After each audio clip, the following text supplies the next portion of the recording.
Hello and welcome to FPL Have a Beer, where I ask you to have a beer with me while I talk about FPL. Welcome to the FPL Manager / FPL Content Creator series, where I invite one of our lovely FPL content creators on to talk about their experiences of content creation, their thoughts on FPL and mental health, and we have a general chat about FPL and how their season's going towards the end. At the time of recording, we're getting really quite near to 400 subscribers. So if you could like and subscribe to help the channel get up to 400 subscribers, I would really appreciate it. Thank you so much if you do that. So for the 17th interview in the series, we have the only FPL content creator I'd ever met before starting this YouTube channel 3 months ago. I say met, we've had a few Zoom calls, and someone I've been desperate to get onto the interview series since I first started. FPL Raptor, aka Roz. Roz, it's an honour to have you on the channel. How are you, mate? I'm good, thank you, mate. I appreciate you inviting me on. You've had some cracking guests already, so I'm excited to have a chat and to do something slightly different, obviously related to FPL, but it's nice to move away from the classic sort of transfer targets, preview, team selection stuff. Yeah. I suppose you're used to being the sort of the, I don't want to say interviewer, but on FPL Therapy, you've sort of taken that role on a bit, haven't you? I have, and I'll let people know. Obviously, people that watch the channel might not think this because you do a cracking job, but it's not easy, I would say, interviewing. You've obviously got to provide good questions. We know from our psychology research, open questions, not closed, but you also want to provide your own insight and opinion as well. So it's definitely been a learning curve, FPL Therapy, because I'd never done anything like that. But yeah, it'll be nice to be the interviewee for a change, I suppose. Yeah. So yeah, I thought we could get on to how we know each other a bit and our mental health research when we get to. I sort of split up the interview into three parts, and that's kind of the second part. But I know you said you've watched a few of the interviews, Roz. I was wondering if you could just start with, this is what I just generally start with. Tell us a little bit about yourself. I mean, I'm sure most people watching will know who you are, but like, where did you grow up? What football team do you support? What are your first memories of football? Things like that. Yeah, so my name is Ross. I feel like this is like a Tinder profile or something. My name is Ross. I'm 27 years old. By the time this comes out, I'll be very close to my 28th birthday. I've already swiped left, mate. After seeing you wearing a baseball cap back the front.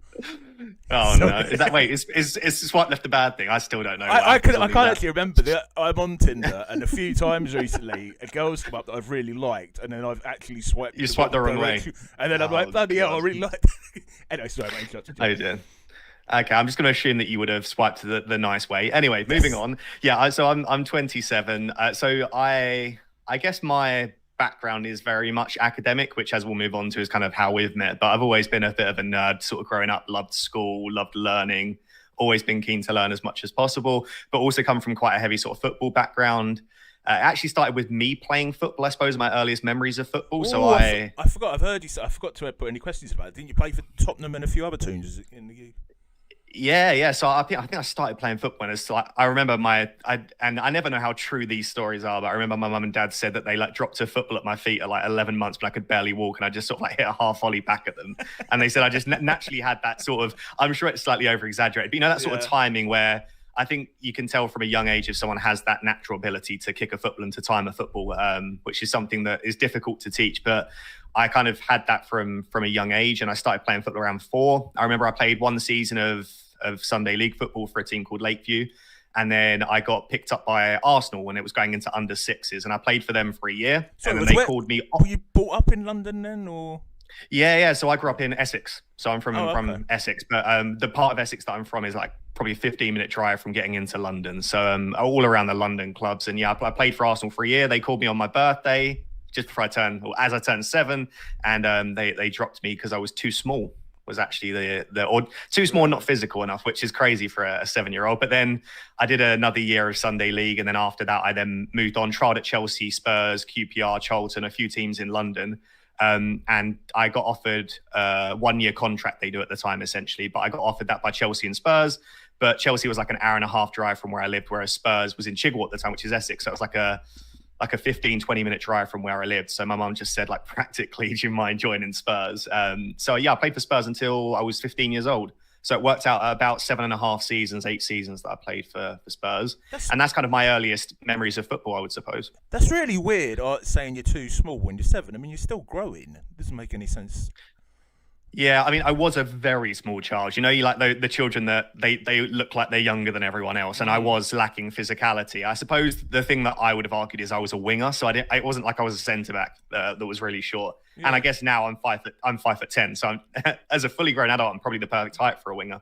But yeah, it was just one of those things. And then I went back to Sunday League just to get my love of the game back. And I was like, you know, I'm not going to do this professional football business. I can't do it. And then I got scared, obviously, by all those clubs. And I was like, you know what, I'll give it another go.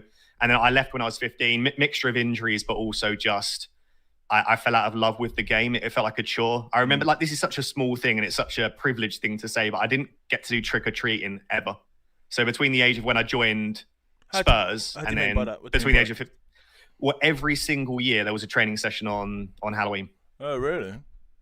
And like, you can not turn up, but I was dedicated, and so I missed it. So you could sort of trick or treat on other days, like on the weekend after that, but I never had a Halloween because I was always training. So it was little things of just like, you do have to sacrifice a lot when you're a professional athlete. But I fell out of love with the game. Like, I felt like I was being not forced as such, because my parents were great, especially my mum. She was fantastic. But I felt like I had that element of, I was doing it because I felt like I should, because I was in a position where I was given the chance to play professional football, and I wasn't enjoying it for a good, like, 1 or 2 seasons. So I quit when I was 15.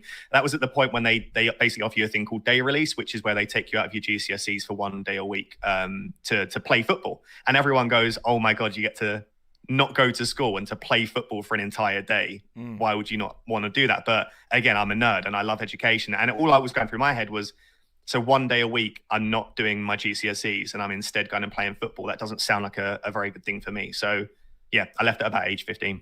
Do you have any regrets? Or? It's not regrets as such, but it's like, I would say my talent was middling. I would say in a squad, we had squads of about 18 to 20. I was probably like the 8th to 10th best player. I was never the best, but I knew I could have made it if mentally I was there. And it's obviously seeing, like, for example, players in my age group was like Carl Walker-Peters.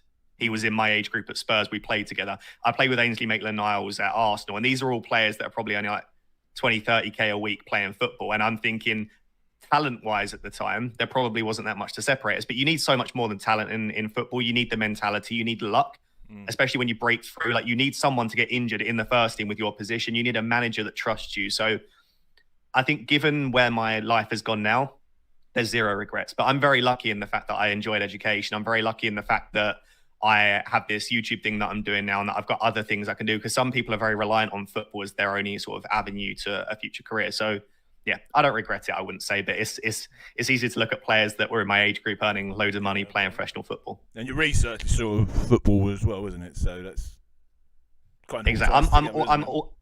I was always going to be in sport. I think when I look back now, it was very clear that whatever I did was going to be related to sport in some regard. Yeah. And you support Man United, is that right, mate? Is that inspired by all the London clubs turning you down? Yeah, I can't support those London clubs. It's basically my granddad. So he was the first person in our, like, extended family to ever even be interested in football. And that was when would that have been? Like 1950s. And he didn't have a club to support. So he just literally chose one that he liked. And at the time he chose Man United. I think this was before the major success that they had, but it wasn't due to success. It wasn't due to anything other than he liked the players, he liked the manager, and he wanted to support that club. So, and then from there, my mum obviously supported Manchester United, and then I went on to as well. So when did you first get into fantasy football, Roz? And what are your early memories? Any early memories that stick out to you of FPL or another fantasy game, if you started on another fantasy game? Yeah, so I've probably been playing, I reckon, since like 2018, so about 6 seasons. But my first proper season was actually the one which was interrupted due to lockdown, in terms of I was actually playing it start to finish. And I think, would that have been 1920 season? Yeah. And I was giving it a proper go. I didn't understand underlying data. I didn't watch many content creators. I wouldn't say I was like a proper fantasy football nerd, but I was giving it a fair go, and I was in some mini leagues with my family. And when we had the break due to lockdown, I joined Twitter at that time, and I started to realize that there was so much more to this game. And I was like, oh, I can't wait for Project Restart. I can't wait for the Premier League to start back up again. And that was kind of the moment that I really got into it. So it was in the break of the 2019-20 season. So I would say my first proper real go at it was 2020-21 season. So honestly, if you compare me to a lot of the other managers that you'll interview on here, probably not a particularly long sort of history of playing the game. The thing that stands out to me most is how quickly you started making content after playing. I think that's definitely the shortest gap of anyone I've probably interviewed. Yeah, so I've been making content for like four and a half, almost 5 seasons now. So it's pretty much bang on when I started. Yeah. I think the key thing for me there is that I made that very clear when I started. I'm like, I am not like, because you don't want to come in and say, yeah, I'm amazing at the game. People are like, how long have you been playing? It's like, well, a year properly. So I made that very clear, but it was kind of nice because it was me learning on the job whilst other people watched me learn. And I think that's nice because then they can obviously learn from what not to do and the mistakes that I make. But yeah, so I think one of my earliest memories, I was trying to find this actually, but I can't find the game. Maybe someone out there will remember, but it was in the 2019-20 season. It was when Jack Grealish played for Aston Villa, and I think he got a brace or 2 goals and assist or something like that. It was like a 15, 16, 17 pointer. And it was a week where everyone else captained, I think it was Salah in that week, but everyone else captained the same really highly owned asset. It wasn't when they played Liverpool, was it? Because I know that was the season. No, 7-0, wasn't it? I think it was like 7-2. I remember that game. No, it wasn't that one. But it was just basically my first ever differential captaincy haul. And I think that got me hooked on the game because I was like, oh, I like that element of being able to go against the herd, which probably has become less and less common, I would suppose, again, amongst content creators. But just that ability to just go completely different to what everyone else is doing. And that kind of got me hooked. But yeah, it's quite a short history of the game for me. But I think that's nice because I'm still quite fresh. It's not like I've been sort of slogging away at this game for like 20 years. Yeah. I think I'm on my 11th this year. So it feels like I'm kind of into the experienced manager stage now. I'd say so. So, well, the next question is usually when did you go from being an FPL player to a content creator? But that's almost instantaneous, I suppose, in your case. But I think I'm right in saying you wrote a book before you started on YouTube. Would that be correct? Yeah, so basically when I joined the Twitter community, I think it was about sort of March, April 2020.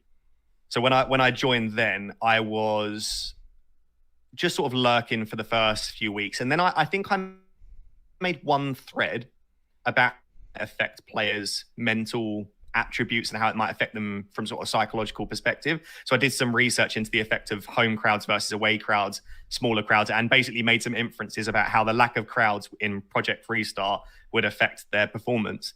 And that got loads and loads of likes. It was basically like a thread. People used to write a lot more threads on Twitter, but it was basically a long thread about that. And then I think I gained like 1,000 followers pretty quickly. And people were like, we love the psychology. So I then went and wrote another thread.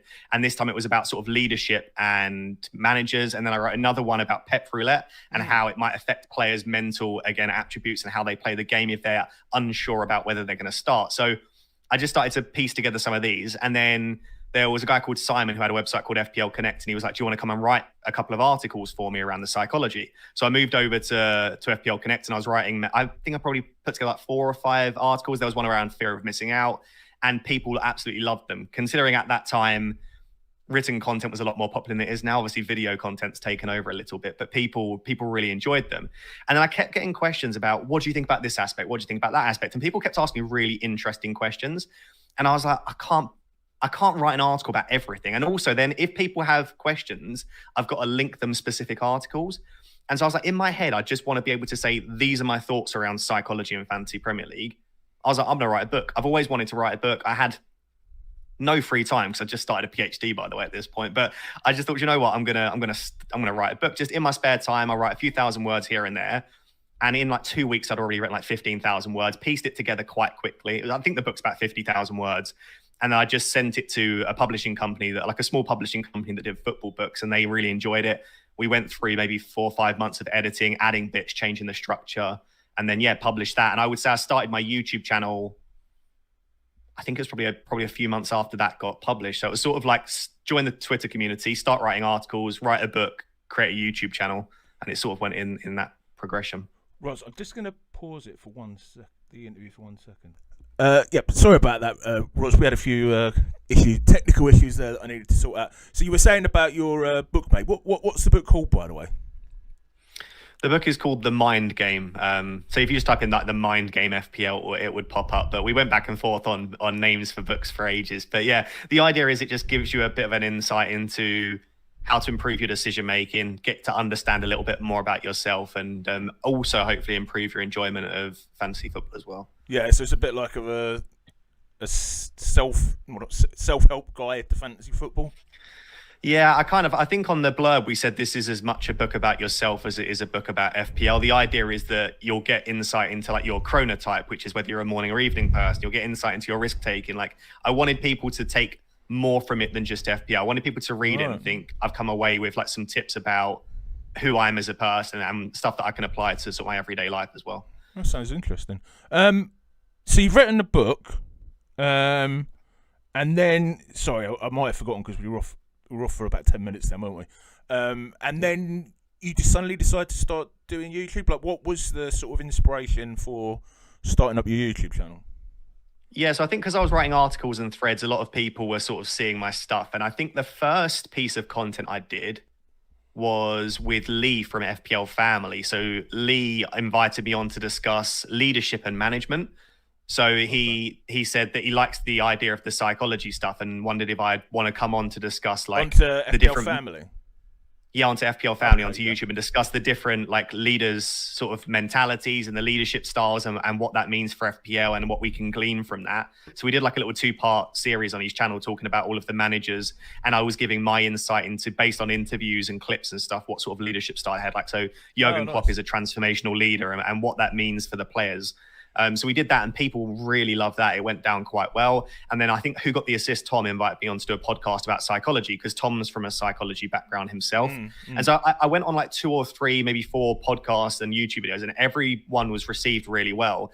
And I always got the same comment, maybe 30 to 40 DMs, which was quite a lot for me at the time, which just, where is your own podcast? Do you have your own channel? I'd love to listen to you some more. And so I thought, you know what, if the feedback's so positive, I am someone that loves presenting. Like, I used to do parliamentary debates back in school.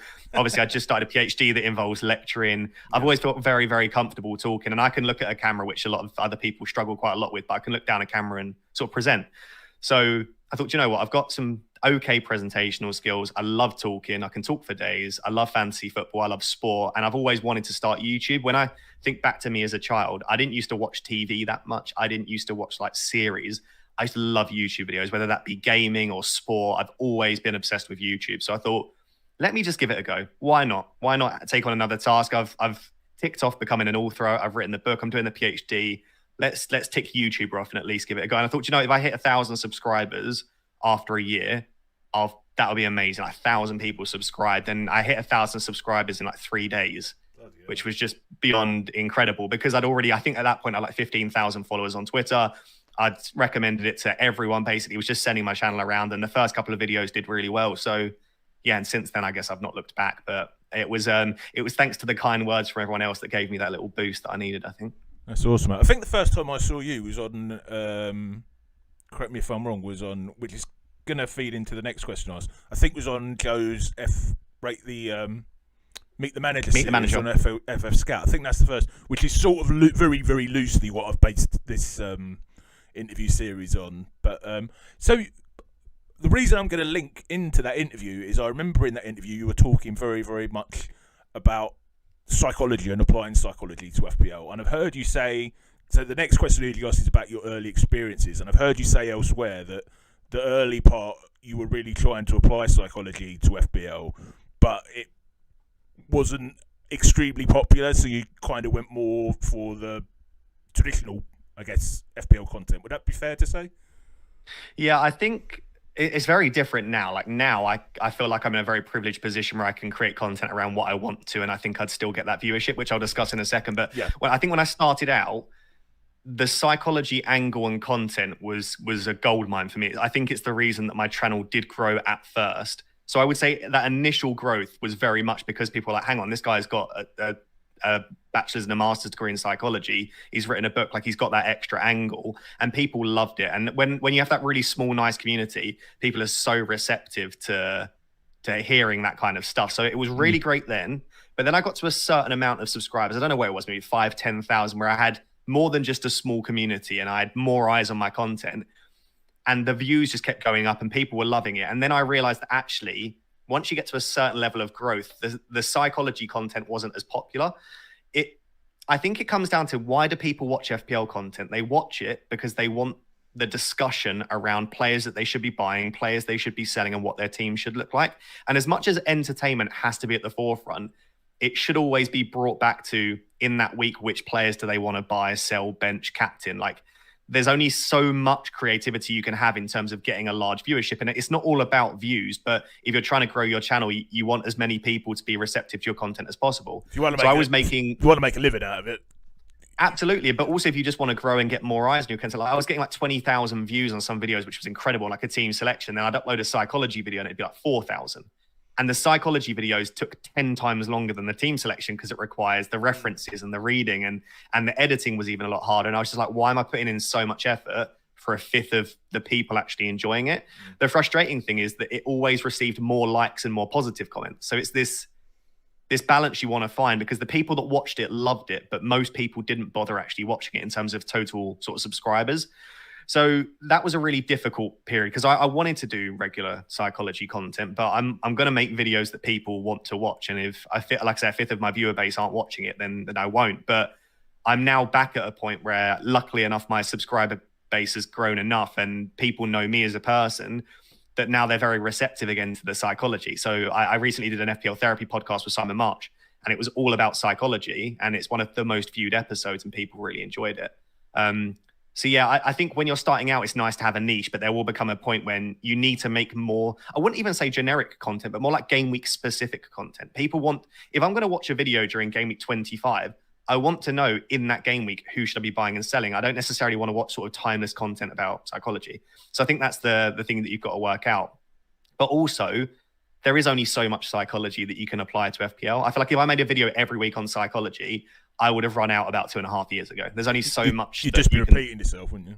Exactly. And that's what I found. Like, after I'd made 7 or 8 videos, and once I'd written my book, I found myself very much repeating the same general points. And I also thought, you know what? You can't make consistent psychology content. So what I do now is, every now and again, I'll do a psychology special. And also, if it's very specific, like 4 or 5 weeks ago, I was receiving an obscene number of DMs from people that are struggling with their mental health. Like, I usually get maybe 1 or 2 a week where people like, do you have any advice? But I was getting like 10, 15 a week from people saying, like, my rank's really upsetting me. I'm not in a good place with my mental health. And then, so what I did is, I just spent 15 minutes of the game week preview talking about mental health. And it felt very applicable at that point. So that's the position I'm in now. But yeah, it's sad, because people will always criticize content creators for having very generic content that's the same as everyone else's. People don't watch content if it's not. And it's the sad truth. Like, if you speak to Focal, Harry, Andy, myself, we've all tried at different points to do creative stuff. People don't watch it. People want to just know, who should they buy, who should they sell, who should they captain, which is fine, because there are creative ways you can do it. I might be more data driven. Harry might be more eye test. Focal might do it in a short, concise way. Everyone can do it in their own style. But as soon as you try trying to deviate too much from that, people just don't tend to want to watch. Yeah, I can completely empathise with that. I mean, don't want to freak out people listening to this too much who like the stuff that I've been doing, but the basic premise of my channel has been not to do stuff on the current game week, and you know, the interviews and stuff can go so far. But I think at some point I'm going to have to I'm planning to do a live stream once a week, maybe a bit different. I won't go into the exact things, but just to continue growing the channel, because otherwise it's you know, it's going to have a shelf life, basically. Yeah, and once you have that growth, and once you have that basis, well, we'll talk probably a bit later about sort of personality in YouTube and people following you for you. But if you have a large amount of people that follow you because they like you as a person, they like hearing about that, then you can start to be a bit more creative. And like I say, if I made a psychology video now, I would feel pretty confident that it would get quite a large number of views. Still not as much as my other videos, but I'd feel confident because I've got to that point that I don't think you can expect to grow an FPL related channel without talking about FPL for the large amount of it, I think. So Rod, you've been creating content for about 4 years now. I was just wondering if you could, maybe compare how creating content now is different to when you started. That could be in terms of the general YouTube landscape, or just you for you personally. And then I thought maybe after you said that, maybe we could talk about a little bit about FPL Therapy, which is obviously sort of your new project for this season. Yeah, I think in terms of YouTube in general, I think it's a lot more saturated now. There are just more channels. Like back even 4 years ago when I started, it was still a little bit saturated, but there were far fewer channels. But every year there'll be more than people realize, 50 to 100 people starting channels and starting to regularly upload. And some of those you might never see because that's sadly the way it works. But it's definitely more saturated, which means a lot more competition. And it means a lot more people all uploading at the same times. And therefore, it does feel a bit same old when you open up YouTube and everyone's got the same titles, the same thumbnails, the same pictures of players. So the general landscape is a little bit more saturated, I would say. I think in terms of personal progression, you just end up uploading more and more content till it gets to a point where you either go full time or you have to dial it back and decide that it's not the career for you. So, I mean, I'm not full time because I'm doing a PhD in lecturing, but it would have probably got to a point, I'd say about 18 months ago to 2 years ago, where I would have probably gone full time if not for having the prior commitment of the PhD. That's the plan then when you're finished, the PhD? I would say at the moment, yeah, I love the flexibility of it. I love the job. I still get to teach, which is my calling in life. Like the thing that I'm passionate about is teaching. So I don't mind what I'm teaching. I just like teaching, and YouTube allows me to do that. So yeah, I would say that that's the way it's changed, is that it just becomes more and more and more. And it gets to a point where like probably comfortably 40 to 50 hours a week I'd spend on YouTube at the moment. And then that's the decision you have to make at that point, is you dial it back, or do you stay like that and then try and commit to going full time with it? How much of that is spent editing? This is just a bit of a personal question. I had FPL Nightmare on the channel a couple of weeks ago, and he said he spends like, I don't know, 5 or 6 hours a week, 5 or 6 hours editing like a 20-minute video, which blew my mind. Yeah, I'd say FPL Nightmare, FPL Focal, maybe FPL Mate. They probably spend a lot longer editing a video. If you ask someone like FPL Harry, Let's Talk FPL, or I, we don't spend very long editing our videos because we do it in a way where you create the graphics and then you just record with the graphics. But therefore, the large amount of my time is creating the graphics, right? Doing the research, creating the stats tables. So it depends the way that you style your videos. I probably only spend 4 hours a week editing. I don't edit anything really. But if you're asking graphic creation, I probably spend 20 plus hours a week creating graphics. So like I say, it really depends how you style your videos. But yeah, I'd say probably 30 hours a week is spent recording, editing, making graphics. And then I'll tag on an extra 10 to 15 hours in terms of responding to comments, planning out content, drafting different tweets, stuff like that. Yeah, and you got to look up the XG stats and all that sort of stuff as well, I guess, haven't you? Exactly, yeah. You got to do the research if you want to go stats heavy. And so FPL Therapy, which for anyone who hasn't seen it, is a brilliant new podcast, which isn't actually linked to your channel. I might actually ask you about that, why you decided not to put it on your FPL Raptor channel. But I just wondered, first of all, just if you could tell us about, what was the idea behind it and how it's going so far. Yeah, I think it's just another one of those things. I'm a very I like to have new life experiences. I wanted to write a book. I wanted to say that I was an author, so I did that. I wanted to start a YouTube channel, so I could do that. I wanted to then become a podcaster and create a podcast, so I just decided to do that. So I'm very much just someone that likes to take on these projects and challenges. But also I love talking about FPL. And my videos have already reached a certain length where you already get a lot of people complaining that the videos are too long. So I'm going to ask you about that in a bit. Yeah, and I think that's fine. Like that is to be expected. Everyone's got their own taste. But I already feel like I'm very rushed in a 40-minute video. Like I could talk about FPL for a lot longer. Yeah. So I thought, do you know what? I think there is a space, apart from FPL Juice and to some extent Planet FPL at points, there's not really any in-studio podcast. So I've been planning this for like over a year and just trying to work out the logistics of financially getting guests on. What would that actually look like? What would the content look like? What would the sections? And so we planned it out for a while, and it come together for this season, and it's been going really well. But it was just the desire to talk about FPL in a little bit more depth and also speak to people about FPL. I don't really have guests on my channel, but I like the idea of an in-person chat. It feels very natural. I get to meet some really interesting people that I never would have met otherwise. And so it's more of a passion project than anything. I will say comfortably that I make far less money from my podcast than I do from my YouTube channel because I have to hire a studio and I have to travel down to London. What was the inspiration sort of to make it in person? Because a few people said to me that they reckon that's where FPL content is probably heading. Was there? I guess it's to do with the dynamics of the conversation. Yeah, it's dynamics of the conversation, production quality. I think we're doing a very good job because you're interviewing me in a very sort of, you ask me a question, you want to know my opinion. But I think when you're having an FPL chat, and I didn't want FPL Therapy to be, I interview the guest. I wanted it to be, I have a chat with my guest. especially when there's like really bad latency issues. It's like you talk over each other and you have to like keep giving each other a bit more time. And then like one person might be slightly louder than the other. So I just felt like with an in-studio podcast, like visuals would be better, audio would be better, the dynamic would be really good. And I feel like you can relax the guest a lot more by sort of being in person with them and giving that opportunity. So I just felt like it was worth having a go with. I didn't commit. I was like, I'm going to do it for a full year regardless. I don't want to commit to doing this for the next 40 years, but I'll just see how it gets on. And it's grown a lot quicker. You live in Nottingham, didn't you? You have to like travel down to London every week, I'm guessing. Yeah, and I mean the train tickets alone, the cheapest ticket you can get at the cheapest time is like 60 quid to go from Nottingham's back.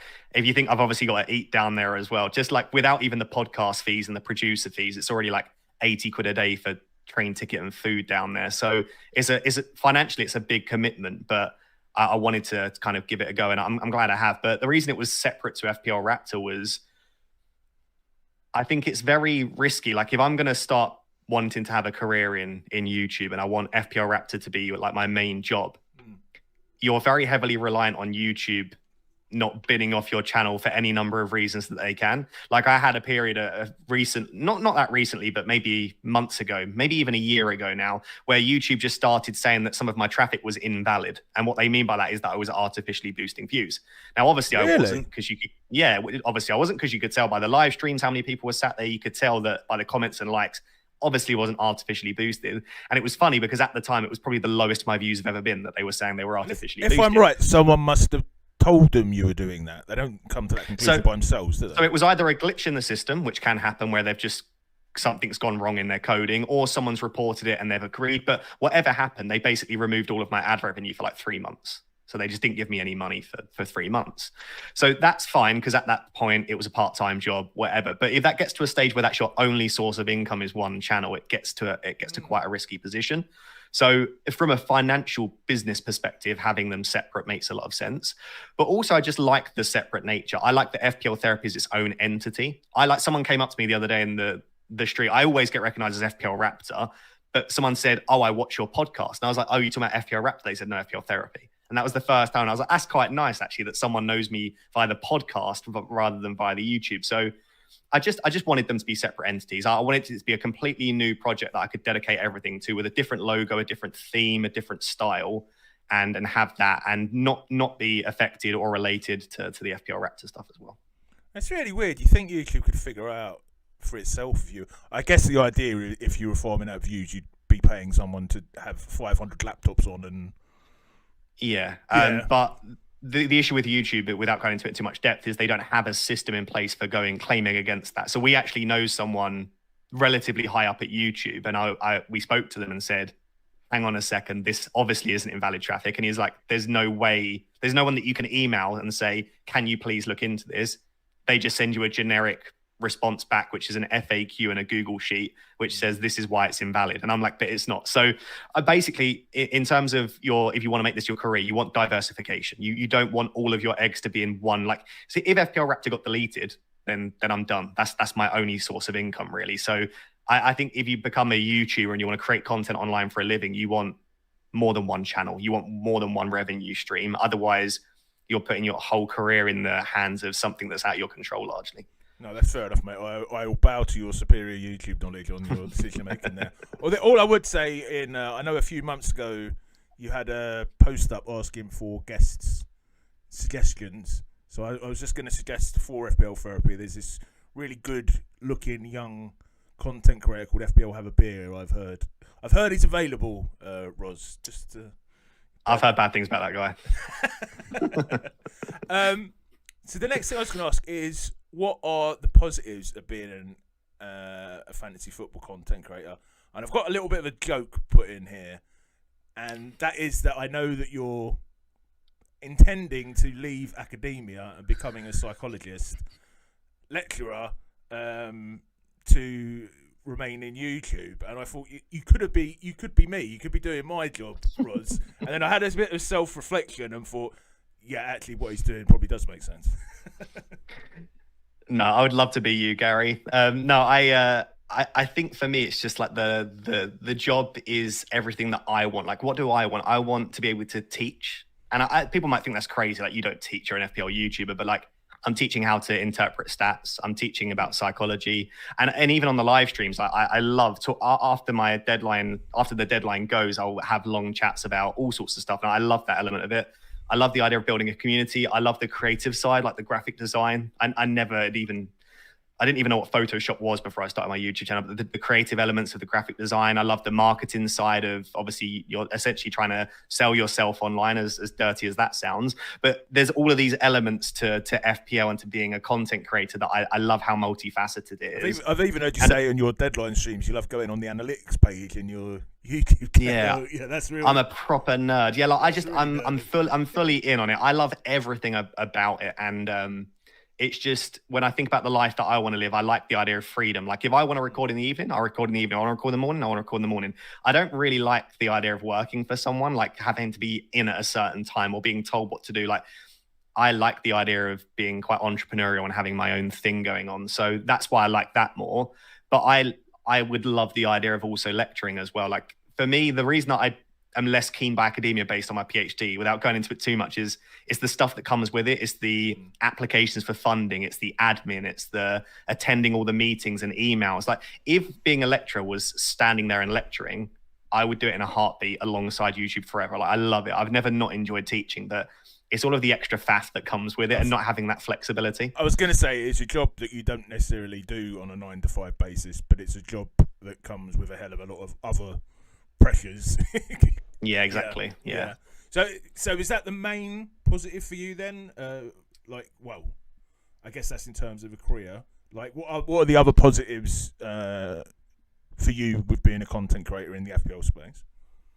I think the community is wonderful. Like, we all have our moments where we have trolls or people sending hate or abuse, and it feels very negative. And listen, the FPL community can absolutely be negative. We've all seen it. But largely, if you compare it to like the football community or other communities online, we're full of teddy bears. Like, it's the softest, nicest community. Literally exactly what Yelena said to me when I interviewed him. Yeah, like we really are. Like, you'll notice sometimes, like, one of my tweets might go slightly more viral. Let's say I criticize something a referee does in a game, and it will find its way into the football community, and it's just disgusting. Like, it's hateful. And then you realize actually the FPL managers are largely very nice and very, very kind. And I think largely it is a very nice community. I'd say being a content creator, like, in terms of a job, it's the flexibility, it's the fun side of it, but it's very wholesome being in the FPL community as a content creator for the most part. And it's just learning to block out the few people that try to ruin that. Because again, if you tune into one of my deadline streams, I'm sat there with 3,000 people talking about all sorts of nonsense post-deadline, and it's so wholesome. But then you get like 3 or 4 people that send you horrible DMs throughout the week, and it's like, how can you block out those idiots because they're not really part of it, and focus on the people that are genuinely nice and kind and wholesome? Yeah, I guess you probably do literally just hit block.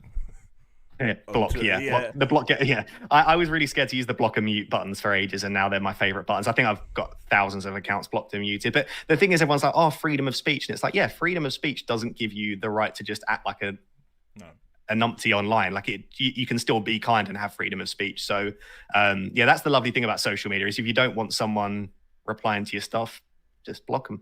So I've got 2 other questions in under the positives, because I'm hoping you think of them as positives. First is, for anyone who's not like a massive watcher of your channel, you had Stormzy on at one stage. I was just wondering, like, how that came about and what it was like interviewing him. Yeah, that was a really interesting one. So, I mean, I'm proud to say Stormzy is a friend now, which is a very strange thing. A song will come on from Stormzy and it will be like, this guy's my friend, which is a strange situation to be in. But firstly, comfortably one of the loveliest men I've ever met. And whether you would think that or not based on the interviews, but he's genuinely so lovely off camera in real life, as is Chunks, by the way. Any of the people that have been on my podcast, they're all really, really nice people. But basically, he followed me on Instagram. So obviously I get this notification pop up, Stormzy has followed you. And it's like, that's obviously a fake account. That's not real. You click on it and you realize it is. So I sent him a DM and just said, I'm a massive fan, which luckily enough, I genuinely am a massive fan. But I was like, I'm a massive fan. If you ever need any FPL advice, hit me up. Just nice and relaxed. Trying to reach out in a casual way without saying, oh my God, Stormzy's just followed me. And he replied with a voice note straight away and said, I'm a massive fan. Awesome. I've been watching every one of your videos for the last 6 months. Like, I've not missed a single one. Like, you're the man. And I was like, that's brilliant. So we basically were chatting on and off, like, multiple times per week for like 2 or 3 months, and it was really good. We talked about FPL, other stuff. And then all of a sudden, I went to message him like closer to a deadline to see if he was sorted with his team. And it said like invalid username, like he'd deleted his socials. And apparently Stormzy does this a lot where he just comes off social media and deletes all of his stuff. So he just deleted his Instagram, but I didn't have his number. And then he just went missing for, I think he deleted his socials for like 6 months plus. So he was just completely offline. And then after about 4 or 5 months of having deleted his stuff, my agent sends me an email and says, Stormzy's agent has just reached out. Said Stormzy's a massive fan of the channel, and would you be willing to have Stormzy on the channel? And I was like, I'm not going to say no to Stormzy coming on the channel. So I was like, absolutely. So I was like, let his agent know that I'm definitely up for it. And then so we basically found a studio, because I was like, I could get him on Zoom, but I was like, imagine how amazing it would be if we hire a studio, get Stormzy in person, and then like make a proper video out of it. So that's what we did. We hired a studio, which is actually the studio I use now for FPL Therapy. But we hired a studio, got Stormzy in person, recorded that. It was brilliant. It was really, really lovely. And yeah, from there, now I have his number. Now that because I was like Stormzy, you come off social media every 2 minutes. So yeah, but he's just a really nice guy, and still feels quite strange. But yeah, he's a massive FPL nerd. When I say a massive FPL nerd, he remembers double game weeks from seasons like 2 seasons ago that I don't even remember. Like he's about as engaged as an FPL manager can get. And he watches every live stream as well, which is pretty cool. He'll send me messages during the live stream and stuff. So yeah, that's obviously a great positive to come from being a content creator, is sometimes you can meet some pretty cool people. KSI, have you noticed? Well, obviously you wouldn't notice because you're doing the deadline streams yourself. He's suddenly started appearing in Let's Talk FPL's Andy's streams doing... It's like the real celebrity world is like coming onto FPL or something. Yeah, so many of them play, and apparently even more play than you realize, but obviously they're just not being as public with it. But I would imagine that over time it becomes more and more mainstream, which is great for everyone involved, I think.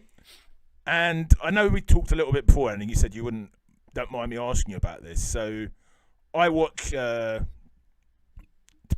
I don't watch deadline streams that much, but I do watch yours if I'm going to watch them. And I know I've heard the name FPL Pickle several times, which I clarified after a while was your girlfriend. Because I remember first of all you were saying I'm having a relationship and not much, and then all of a sudden the next one I watched, there's this voice behind you. And then I noticed you posted some lovely photos of you and her a couple of months ago. So I was just wondering, so the first thing I was going to ask you, which I was a bit shocked about, to be honest, was did this relationship come about because of FPL? And you actually said yes. So I was just wondering if you could tell us about that, Ross.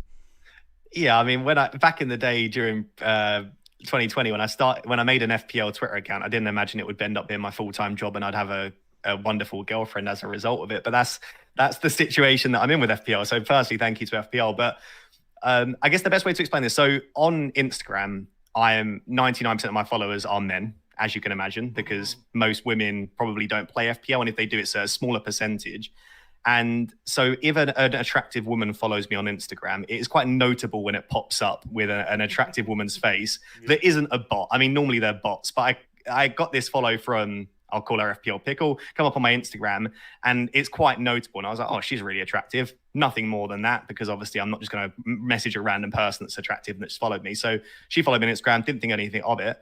Then I was streaming. This was, I don't even know how long ago, 18 months, 2 years ago now.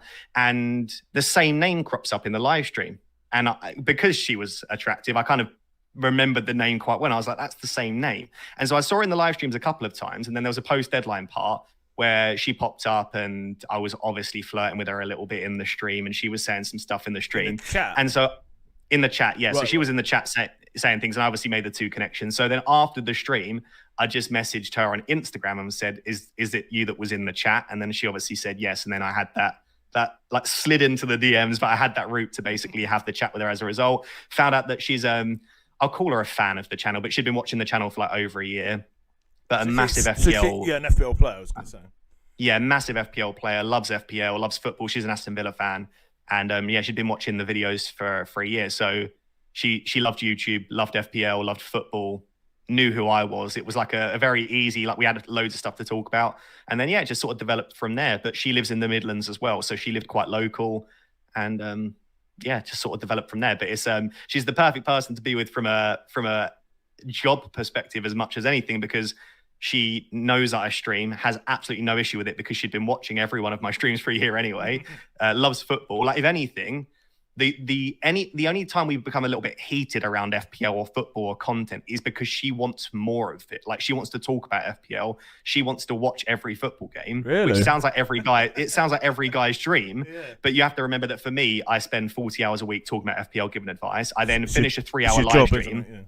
Yeah, sometimes I want to switch off. Like, sometimes I don't want to look at like my FPL team. Sometimes I don't want to watch the 5:30 game on a Saturday. So I never have an issue with her being like, can we do less FPL, less football? It's actually the other way around. But she's wonderful. Like, you say that you can hear her voice. She's sat there for like 90% of streams for the last 18 months to 2 years, just sat on the bed next to me, just watching me stream, listening. And she's never complained once. So yeah, from even apart from her just being a wonderful human being and a brilliant girlfriend, she's also the perfect person for me to allow me to grow my YouTube channel, and she's never got in the way of that aspect, which I feel very lucky about. But yeah, for FPL to have led to me getting a girlfriend who I love very much, and also, like I say, a full-time job essentially, I can't believe all of that stemmed from this silly little game that we love so much. Mate, Yelena suggested to me, because I don't know if you got to this part of the interview, I said to her that someone commented in your post about FPL Therapy that there hadn't been a female one yet, and she said that she'd let you down once or twice, but she also said maybe once or twice. Once I've asked Yelena about 6 times to come on the podcast. But she also said maybe, no, bless her. She also said maybe FPL Pickle might make an appearance at some point. Yeah, I mean, this is a good. I'm obviously not rich and famous, but it's nice that when you meet someone that is technically a fan of the channel, you never know if they're just speaking to you because they're a fan. But she's so low key. She was like, it took me over a year for her to even post a picture of her face. Like, she was really like low key, which is great. But it also means that she's super nervous about like making videos and featuring on the podcast and stuff like that. She's come onto my live stream a couple of times, like her face, and she's spoken in the background a few times, which is nice. But I think eventually, yeah, she'll be a guest on the podcast, which will be nice. But she's a little bit shy, which I can understand. Like, it's quite a big deal. I sometimes forget how naturally it comes to me, but also how long I've been doing this for. And it's not easy to sit there in a professional podcast studio and under very, very bright lights and talk about FPL for almost 2 hours. You wait, Roz. You'll have her on FPL Therapy, then she'll have her on YouTube channel, and you'll be like probably you'll be the second YouTube channel in the household then. Probably, absolutely, yeah. Yeah, it's interesting. It's interesting because I wouldn't have thought. I didn't know that Az and Yelena met essentially through FPL, through Twitter. So it's interesting. You've got 2 very young, attractive couples who met through FPL. You wouldn't expect that, would you? Yeah, no. I think as soon as there's as a woman that loves football and loves FPL, I think there's men swarming around them naturally, because it's like the dream. Like my girlfriend watches football and plays FPL. They're a rare breed. Let me say that.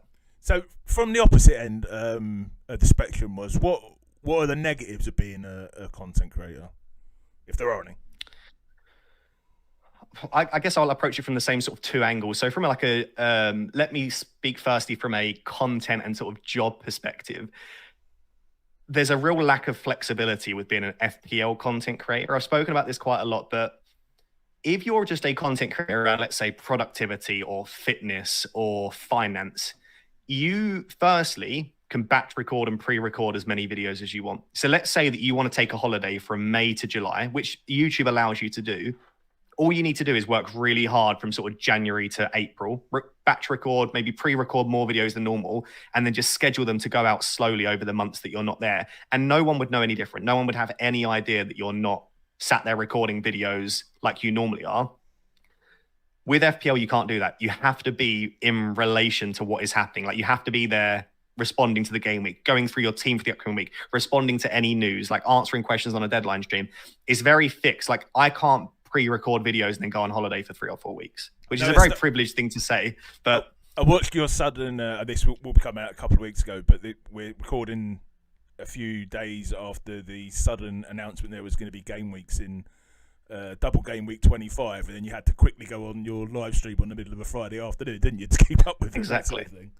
Exactly. Like, it's quite intense in terms of how structured it is. You have to be there every week, and if you miss a couple of weeks, people stop relying on you. They need to know that they can rely on you through thick and thin, doubles, blanks. They know that you're there to give them the advice and to give them the entertainment. So there's that element, which also means that you will earn 0 pence if you aren't there actively recording a video. Whereas, like I said, not only can you batch record and pre-record, but I was sat there the other day, like I watch a lot of golf YouTubers. It made me even sound even nerdier, but I'm sat there watching videos from 3 years ago from a series that I really liked. I'm just rewatching them. Or I was sat there the other day watching a video about stocks and shares ISAs. Again, massive nerd, but it was from 4 years ago. And it doesn't matter because that content is fairly timeless.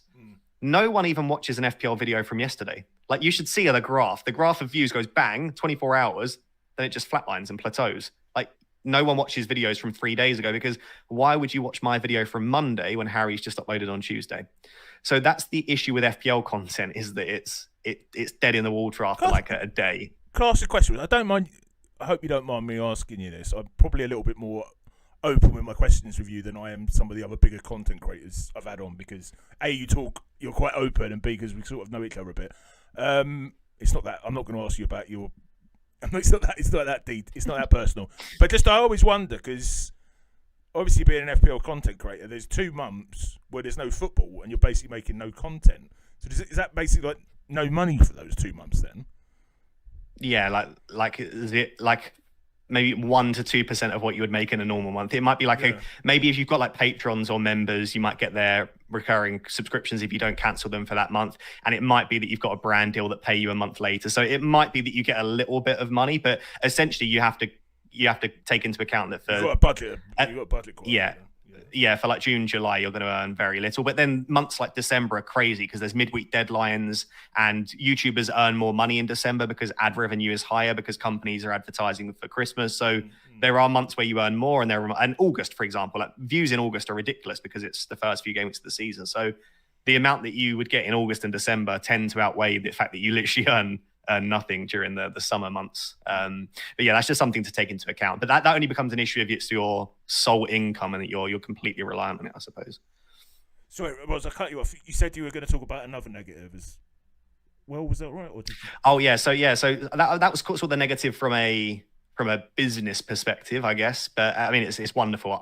Other than that, I would say that the major negative is just like putting yourself out there online. I think that's the thing that always puts so many people off.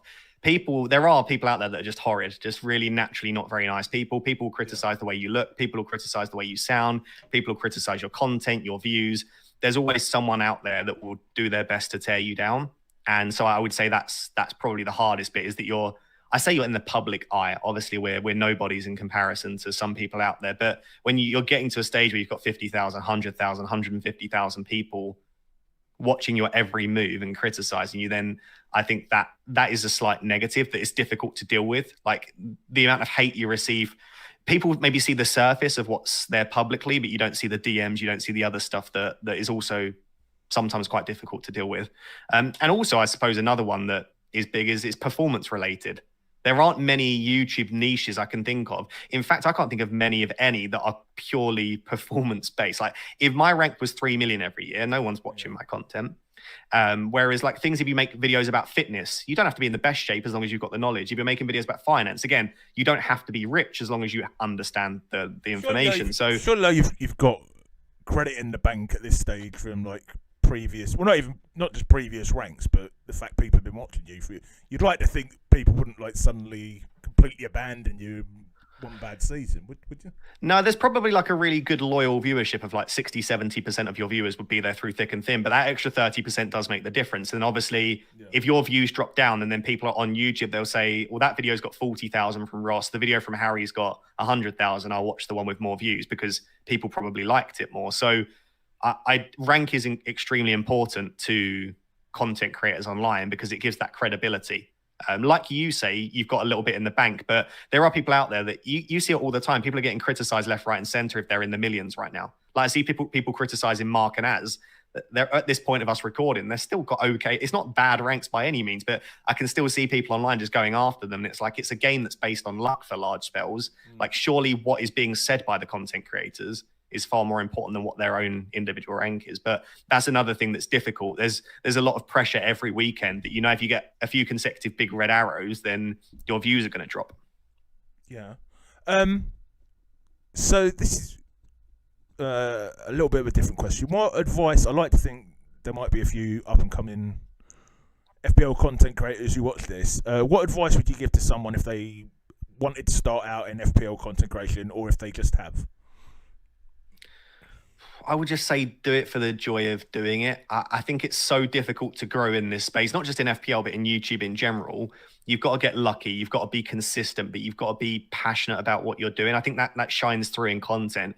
When someone's just doing it for money or just doing it on sort of a whim, just for the sake of doing it, it's just not enjoyable to watch. You want to feel like that person is really enjoying being sat there making the video for you. Yeah. And so I would just say, like, really truly enjoy the process, enjoy the learning curve, enjoy the creation of the graphics, enjoy the editing. Never sit there, and if it's a chore at any point, especially in the early days, just it's then you're doing something wrong. It should be so fun. It should be so passion filled. And I think that's how you make it in this game. Like, I could sit here and say, have a niche or do something different or make a video that's 20 minutes rather than 30, because then this is better. But the key thing is make a video that people want to stick around and watch. So I think that comes from just doing it for the love of doing it. That would be my major advice.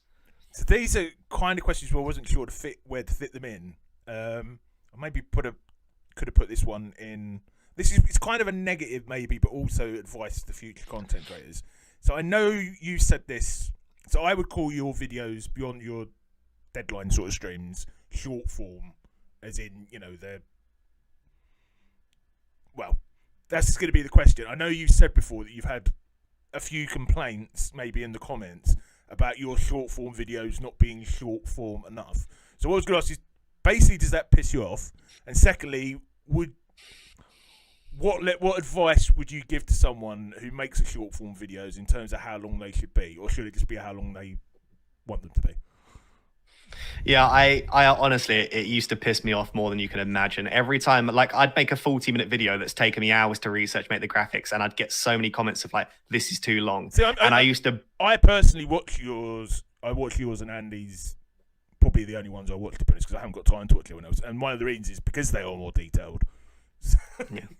Yeah, like, so I used to snap back at them and just go at them, and like, it used to really annoy me, because I'd be like, why are you sat here complaining about free content for being too long, and then like, you don't know how long this takes. It used to really anger me. Then I realized that it's sort of my mantra with YouTube is, you can't please everyone. Someone's already got, I could make a perfect video, the perfect length, the perfect everything, and someone will complain about something being not quite right for them. Like, you can't please everyone, and that's okay. Like, everyone's got their own preferences. You might prefer a 50-minute video. Someone else might prefer a 3-minute video. Some people like my 60-second TikToks. Like, it really is personal preference. So that's the first thing, is you can't please everyone.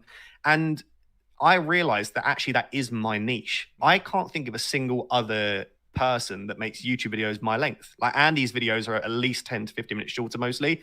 Harry's are like 20, 25 minutes shorter. You've got FPL Focal that does brilliant, concise videos. Even Dan's videos are a lot shorter. There are people like maybe like FPL Pricey who makes great content. His are a little bit longer, but there aren't many people that make videos in that 35, 40-minute bracket. So I realized that is my niche, and I'm not doing it for that. The reason I make videos that length is that's what feels natural. If you go through and look at the length of my videos, they're almost always right in that bracket, and that's because that's the point where it feels like I've given enough detail to provide analysis, and I've not gone surface level, but I've not rambled for too long. Because I do realize once it starts hitting 45, 50, it does feel quite long for a YouTube video where you're getting into like podcast territory. Exactly. And the thing is, it's not a podcast, because with a podcast, it's more relaxed, a nice chilled vibe like we're doing now. Whereas with a YouTube video, I'm talking a little bit more quick, and I'm sort of looking at the camera, and it's too long. I understand that. So that's my sweet spot. And I just accept that not everyone will like that. I mean, in terms of what I recommend for up and coming YouTubers, the longer the video, the more chance you have to make money from it, because you can insert more ads. So if you can get people to stick around and watch a longer video, you'll earn more money from it. And get your watch time up as well. Exactly, get your watch time up, which will allow you to get monetized, which is great. So if the aim is to earn money, then make longer. But you have to remember, the only way you're going to earn money from longer videos is if people actually watch the long videos, right? Yeah. So if you make a 50-minute video, but people only watch for 3 minutes, then it doesn't matter how long your video is. So you've got to find a way to keep them there. But I would say the sweet spot for an FPL video is exactly what I would say Harry and Andy do, right? That about 15 to 25 minutes, that sort of length. You'll see sometimes Andy will go a little bit beyond that, but 15 to 25 in terms of you get people to stick around for long enough. You're not getting them to stick around for too long. You're not giving a really long form piece of content to them, but you're also keeping them there for long enough that you get your duration up. You can make a little bit of money from it as well. So I would say, yeah, 15 to 25 minutes is probably the sweet spot for a video. Sure. This one. So, as you know, I made a content creator tier list. Was the first video on this channel, and I made a comment about you being a little bit flirtatious with your audience, which was a bit of a joke, and you came up into the comments. So I mean, it was a bit of a joke, but I guess you're more personable, which I love, with your audience than any other FPL content creator. So, for example, when the FPL deadline passes, I know, for example, Let's Talk FPL Andy's usually off like a couple of minutes later, where quite often you'll literally hang on for an hour or even longer talking to the chat. So the two questions I'm going to ask is, why do you do this, and would you recommend adding that more personal approach to like young up and coming FPL content creators? Yeah, I think the reason that I do that is because I told you that I feel like my calling in life is teaching, and I'm very passionate about that. And I like sharing knowledge. So I read a lot. I've got books behind me everywhere. Like I love learning things, and I love sharing that. So often post deadline, I'll go on random rants about something that I've read, or a bit of psychology that I can share, or something that I've learned recently in my life. So I like that element. I also feel like I kind of owe it to my viewers. Like, people sit there for hours upon end every week watching my FPL content. They give me sometimes their money via a super chat, or they give me a subscription, or like, they give me so much. Like, my life is so incredible thanks to the people that sit there and watch me. So I feel like I owe it to them to sit there and have a bit of a chat with them as well on a more personal level. So I love it.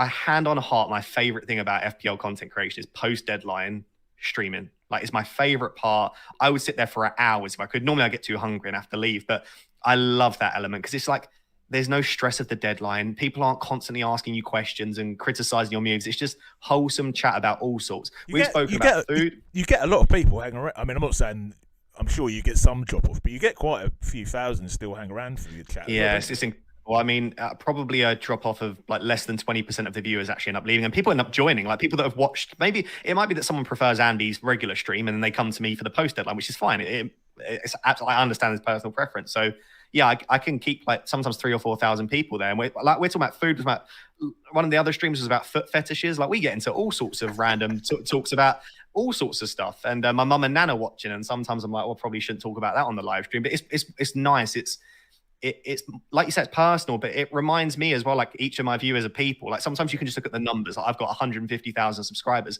What does that actually mean? Like, these are genuine people that sat there wasting their time watching me, which I appreciate. But it's nice to have that more sort of personal chat. And so I love that. In terms of would I recommend it, I absolutely would, but only if you want to. I think the reason that my post-deadline streams work well is because I want to be there. If I was sat there, you know, like looking at my watch, being like, yeah, so it's not, people enjoy being there with me because I actually want to be there with them. And I think that's why it's nice. So only share and show that more personal side if it's something that feels natural to you. But I urge people to think about the YouTubers that they watch, FPL or not. Think about like your favorite YouTubers, your favorite YouTube channels. You likely, I'm 99% sure you won't watch them because of the information they provide, or you won't watch them because, I don't know, because of their qualifications. You watch them because you like them as a person. Like, again, if I watch a golf YouTuber, I don't watch them because they are the best at golf. I watch them because I like their personality in between the shots. When I think about even YouTube as well, like, I like watching Praz, not just because Praz is good at FPL. I like Praz's personality and approach to the game. Like, I feel like the reason that you watch YouTubers that you love is because of the other elements outside of the qualifications or the information. And so the idea, I suppose, is that if people get to know me on a personal level and they end up actually liking me, because some people will get to know me on a personal level and hate me, but if they do like the elements that they see, then they're more likely to stick around, even if my rank isn't good. And that's what you say when we went back to the fact that, let's say I have a stinking season and finish 3 million. For those people that have watched all of the post-deadline streams and actually like me as a person, well, then they might end up sticking around anyway. But I would only recommend, I'm a very open person. Like, I'll happily talk about anything, but that's my nature. I wouldn't force it, I suppose. No. Yeah, I think I've seen a few things. You know Golden Goal Tom. He's a friend of the channel. He's been on a couple of times. Tom's great. He's got his own... basically, he's got a new channel. I don't know if you've seen it. I have, yeah. Advising on YouTube, and he says authenticity is the big thing. Like, you know, being authentic in terms of YouTube content now, which is great the way you. Absolutely, like, people, it needs to feel real. But this is what I come back to. You don't want to create authenticity, like, because then it's fake. Authenticity. What you want to do, and it's so much more difficult than people realize, is you want to to demonstrate your persona, and you want to demonstrate your personality to people, but still make the content watchable, but show people who you are as a person. Like whenever anyone meets me in real life, and everyone can hopefully attest to this, I'm exactly the same in my live streams as I'm in real life, which is nice. Like no one's ever met me in real life and said, oh, you weren't the way that I thought you would be. It's like, it feels very much like I am in my live streams, which is nice, because all that means then is I'm giving people a window or insight into who I am as a person. So I think if you can do that, I'd say that's probably one of my strengths of my YouTube channel. If I'm going to big up my YouTube channel, why it's gone well, I think it's like I can give people an insight into who I am as a person whilst also still giving FPL advice. So yeah, if you can do that, absolutely, because you're going to have to do something to separate yourself from me, Andy, Dan, Oscar, like all of these, Harry, all these wonderful YouTubers that have got hundreds of thousands of subscribers. You want to grow in this space, you need to make people like buy into you as a person, I guess is the best way to explain it. Sure. So before we go on to talk about FPL mental health, Roz, there's a couple of more just fun questions. How did you come up with your channel name, FPL Raptor? I've literally got as my notes here, FPL Raptor WTF. Yeah, everyone just assumes I love Jurassic Park, but no, that's not it. I during the period when I obviously joined Twitter, it was lockdown, so it was the Premier League had stopped, so I basically started to watch a lot of NBA. I watched The Last Dance, which is a fantastic documentary. If you've not seen it, anyone listening to this, but I started to get about basketball. Yeah, exactly. I started to get into basketball quite a lot at that time, and one of the teams is Toronto Raptors, and I basically had a free choice of who to support at that time, and so I chose the Raptors, and it went from there. So I was sat there at like 4 a.m. one night. I couldn't sleep, and I was just sat there on my phone like, I'm going to make a Twitter account. And then I was like, I'll be FPL chef because I like cooking. And then I looked and there was like 16 FPL chefs already. And I was like, I can't be that one. And I was just going through all of these different names and objects and things. And like, there was already so many. There's an FPL, everything, isn't it? Anything you can exactly, like the most random stuff. I mean, FPL Focal's first name on Twitter was FPL Bin. And that is not a lie. He was going to be FPL Bin. That shows you how few things we have to choose from. But so I eventually come down to Raptor. There was one other FPL Raptor on Twitter, but they were inactive. They hadn't posted anything for a couple of years. So I was like, you know what? I'm going to be FPL Raptor. I wonder if there's an FPL T-Rex. That's if I was going to go for it. There is. I think there's multiple dinosaurs. There's probably like an FPL Stegosaurus as well. There's all sorts of stuff out there. And the other one, you sort of mentioned it already. So usually I guess this one, but I would have guessed yes anyway. Have you ever been recognised out on the street as FPL Raptor? I mean, I know you mentioned in one of your streams recently that even some of the students are aware of your... Yeah, I would say it happens to me far more than you'd imagine, considering I'm not famous, but I'd say it probably happens 5 or 6 times a week. Sometimes, I mean, if I'm in London or Manchester or a big city, it can happen 5 or 6 times a night. That's definitely the most anyone has said by a mile. And I would say the reason for that is the personal element, like you say, like people know me, but also like I'm very identifiable. Someone said to me once, and it's my favorite comment I've ever received on YouTube, I look like they said I look like a Guess Who character, and I was like, that's funny because I've got the beard, the glasses, the hat, the bald head. Is that the little game where you flip over the things? Yeah. You know, where like you've got to have some sort of identifiable characteristic, whether that be being bald or having glasses or having a beard. Like I've literally got every identifiable characteristic. Like you wouldn't look at me in public and think, is that FPL Raptor? Because I've just got quite an identifiable face. So yeah, I get recognized way more than I'd say right now. It's at like the sweet spot where like if I go out with my mates, I'm pretty confident someone's going to come up, which is cool, right? You're with your mates, you're like, yeah, you know, just a cheeky bit of famous on YouTube. Like it's nice. Like it's like you get recognized a few times. But like I'm again good friends with Chunks. Chunks isn't a nice level of famous. He's too famous, right? Like when he's out in public, he's always got his hood up. Like when I meet him at a reception or something, like he gets recognized by everyone. Like I don't ever really desperately want to be at that stage where I can't even go out for dinner. Like when I met up with Stormzy, we took some pictures outside after the recording, and as soon as we left the building, people just swarmed around him. Like I wouldn't ever want to get to that level, and I'm not saying I would through FPL, but I'm at a nice level now. I don't think FPL is ever going to get you to that level, mate. No, exactly. So it's nice. I thought I'd give a shout out here as well. I don't know if you saw this bit in the FPL Nightmare interview. He said sometimes he's never been recognised out on the street, but quite often he gets in his comments, FPL Raptors hit the drugs this week. I love that. We'll have to do a link up at some point. Yeah. Okay, so we're going to move on now to talk about FPL mental health. A reminder, if you're enjoying the video, please like it to get out to more people, help more people see it. And please subscribe if you're enjoying the video. We're really hoping to get up to 400 subscribers soon. I'd appreciate it so much, and thank you. And also, please check out the past interviews on the channel. The last interview was with Let's Talk FPL Andy, and hopefully the next one's going to be with Az of FPL Black Box. So, Roz, I know you said you've watched a few of these. Usually we talk a bit about FPL mental health, but I thought here we could talk about our research and where we've sort of met before. So, just to give a background, we're both psychologists. Roz is doing his PhD. I've been a lecturer for too long now, 12 years, I think. So what happened, I did talk through this, so I won't go into it too much in my interview with Yelena, but me and my friend wanted to start doing some FPL research. We got in touch with FF Scout, and they said, oh, some guys have already done this, and we were like, oh, shit. But then we got in touch with Luke, who is a guy we work with, well, who Roz works with, and Roz. Well, we originally got in touch with Luke, and he said, oh, come on board, do some research with us. And then in the first Zoom call, I don't know if you remember this, Roz, because I don't think I knew your first name there. And I was like, shit, that's FPL Raptor. I don't think I literally said that in the Zoom call. I remember I was in Brighton at the time for a weekend, and I think I told you I was a big fan. So that was quite funny. But I've talked about the research we've done a little bit in these, well, not in this interview series, but on the channel.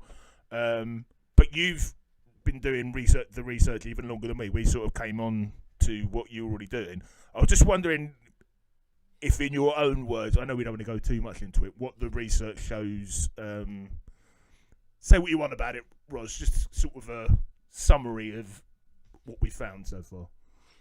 Yeah, I think we just wanted to understand more about sort of the positive and negative experiences that people have around fantasy football, because it's kind of this unspoken, like, we all know that FPL can really ruin your weekend and it can really put you in a bad mood. And for some people, it stops there. For some people, it is genuinely just puts you in a bit of a bad mood and then you move on.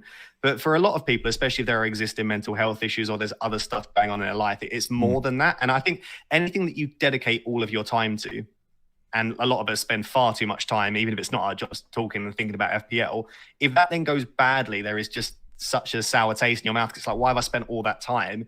And then sometimes you start associating that with yourself, right? And then it's like, well, why can I not do so well? Why am I lowly ranked? And then obviously that can send you into sort of a spiral. So we just wanted to understand a bit more about why people play FPL, the experiences they have, if they are largely negative or positive. Largely, we found that there's a big element of escapism, as you would imagine. And what we mean by that is that people use FPL to escape from their everyday lives. We did our first piece of research during lockdown. And as you can imagine, FPL, Premier League, anything to get away from what was happening in the real world, that was quite a big element. But that's a lot of the reason why people gamble and why people get involved in that is for escapism. So can I tell you, I'm so addicted to FPL. When they first said there was going to be a lockdown, I was more pissed off with them calling off the Premier League than I was that the country was going to go into a lockdown. It's, you know. Yeah. Yeah, sorry, yeah, I remember that feeling. No, I remember that feeling. But I think essentially, like, one of the key results that we find is that the more engaged you are, you're just basically going to have sensationalized responses in both direction. And that's a very obvious point, but it's nice to have that proven by the research we've been doing. But basically, yeah, if you're really engaged, you spend a lot more time engaged in FPL, then naturally you are probably going to have much higher highs because it means so much more. But that also means that when you have a bad week or you're having a bad season, it's going to hurt that much more because you've invested all of your time. So the more you put in, the more you're going to feel it in both directions. We also found that people that have been doing it for longer have developed some sort of defense mechanisms, which is nice. So if you've been a manager for 10, 15 years, you've probably developed some coping mechanisms to deal with those slightly negative weekends and stuff like that. I mean, there's loads and loads of findings, but I think the good thing is we're starting to uncover more and more about the positives about FPL. And believe me, there are positives, otherwise we wouldn't be doing this, but also the negatives and how we can go about avoiding them. I think something that's probably not been done enough is looking at the role of social media in that as well. Because I think a lot of FPL, the negative experiences we have aren't as much about FPL as much as they are the social media element. It's like the social comparisons. I think that's something that's probably understudied in this field, is what is the role of social media in compounding the things that you're feeling in relation to FPL. The last study we did showed that, the last one we had published showed like checking your live rank too much and comparing your team. Exactly, live rank. Yeah, live rank. Live rank's a big, like the stuff that Ragaboli at Live FPL and also all of the other websites that they've done brilliant stuff. Like it's so impressive the coding required to get such accurate live ranks. But really, why are we checking our bloody live ranks? Like, what are you gaining from finding out that midway through a game week you've gone up 50,000, or midway through a game week you've gone down to? That doesn't mean anything. In fact, each game week the rank doesn't. I think it's all right to check it like on a Saturday night, but and I've done it, don't get me wrong, it's like when every time a goal scored and you're just hitting it, like that's to me where it's like, and I've done it, you know.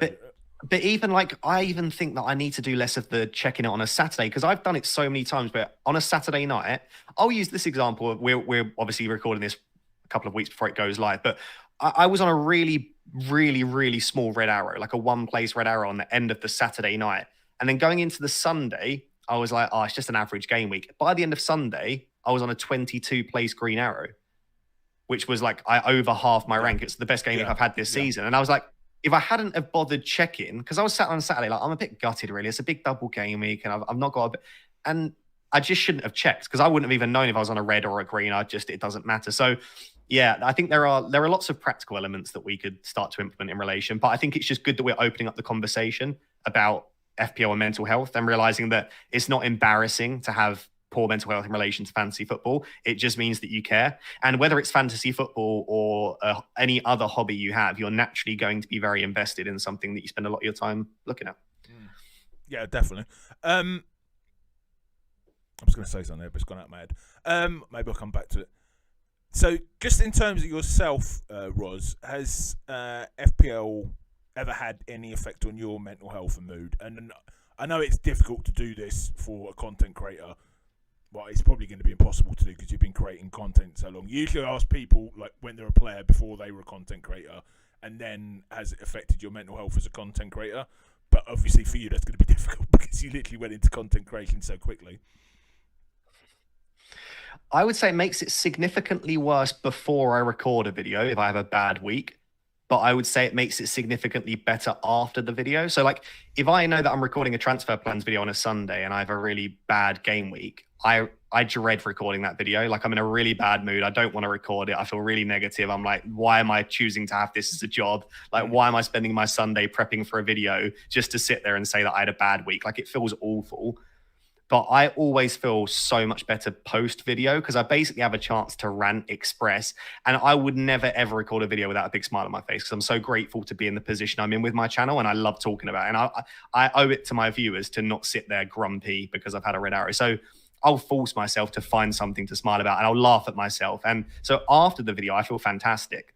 So but it's kind of the lead up, I feel terrible.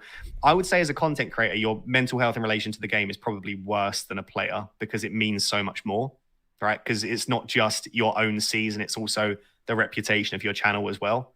I just think there's an extra element to it. I think if you, maybe someone like Let's Talk FPL Andy, probably has been doing it for so long that he doesn't have that same emotional attachment. But I'd say if you spoke to like FPL Focal, FPL Harry, we all have very similar, like it feels awful. And it feels very much like the end of the world when it happens. Like, oh, no one's going to watch my content anymore because I'm on a big red arrow. And you realize that it's not that deep, but at the time it can feel very much that way. So yeah, I think we all experience it. That's why I'm so interested in exploring it, because I know firsthand that it can ruin your mood. Do you read your comments, like if you've had a good week or a bad week, to see whether or not people are saying, well done, Roz, or you twat? I get a lot of those ones. No, I always read my comments because, again, I feel like I owe it to people to, if they've spent the time watching a video and commenting, even if it's negative, I feel like I owe it to at least read.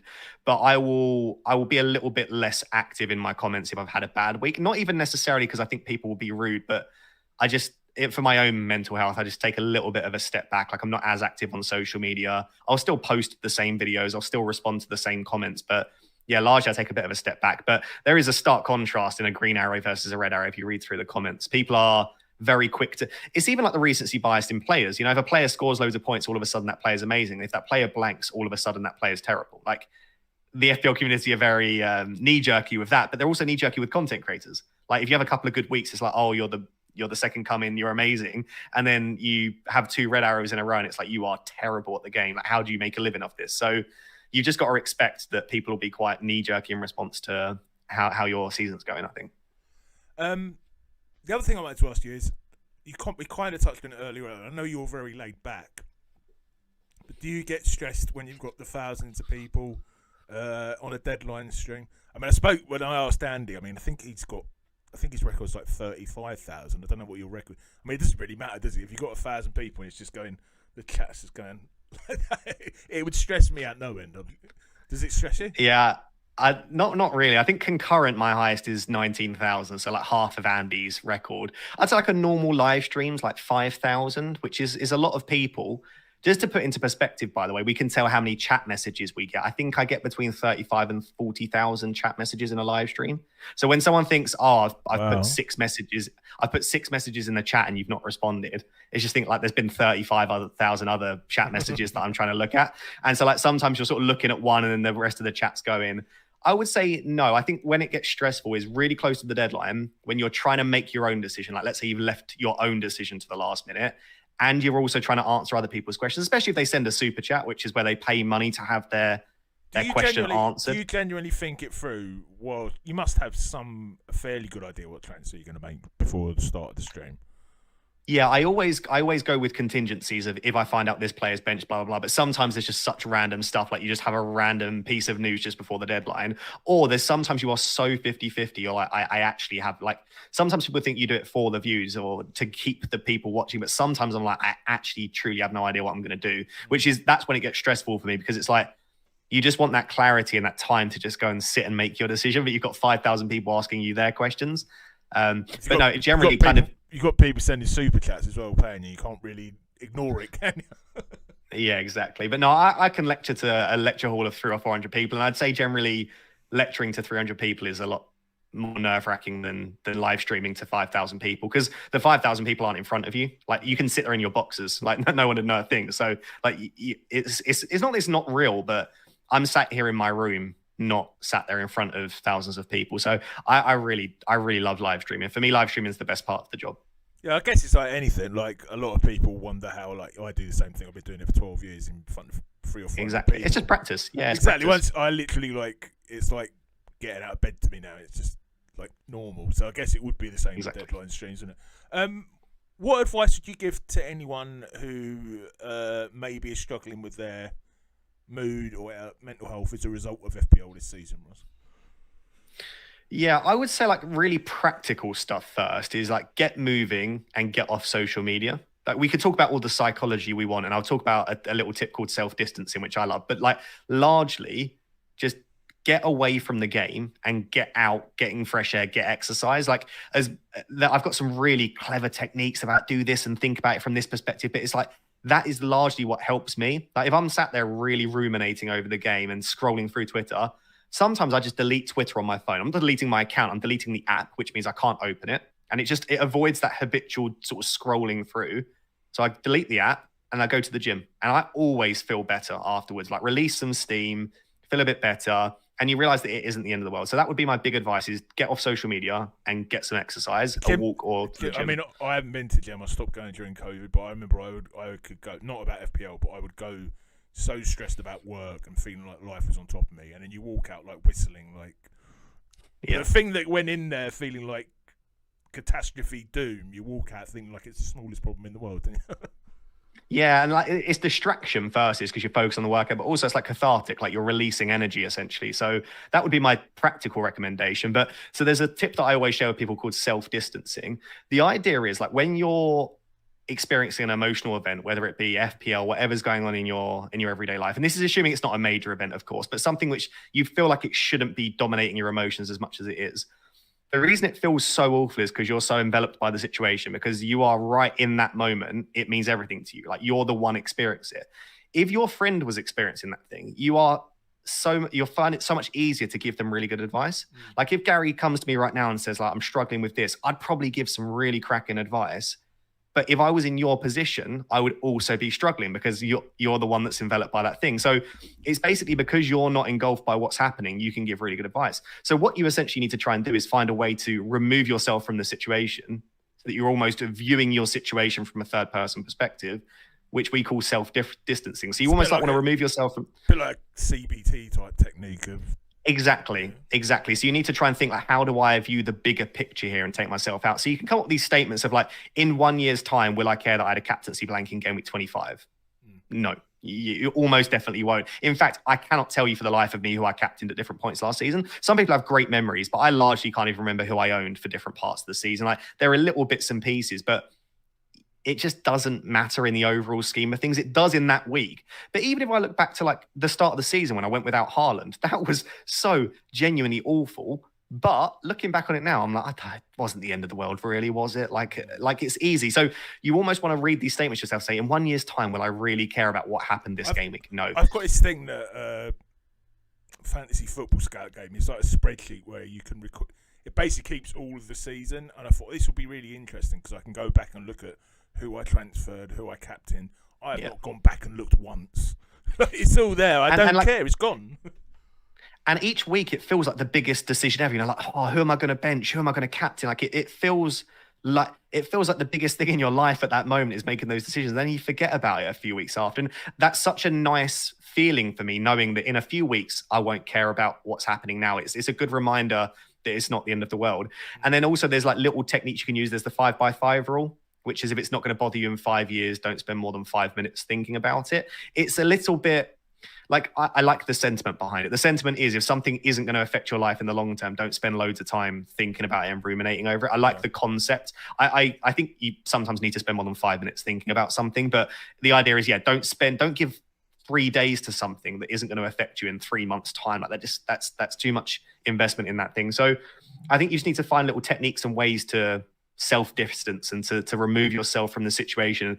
And because if your friend was going through that same thing, if your friend came up to you and said, I've just had a captaincy blank in FPL, I felt absolutely awful, I'm on a big red arrow, you'd probably go, mate, it's not the end of the world. Like, go get some exercise, you'll feel better next week. But it's very easy to give that advice because you're not in that situation. Yeah, good advice for us. So this is a bit of a conceptual question. But do you think there's any changes that FPL themselves, as in FPL Towers, could make? And I mean, well, this is a conceptual question, but I know you've actually written whole discussion sections in our papers about this. Any changes they could make to help the mental health base of their players?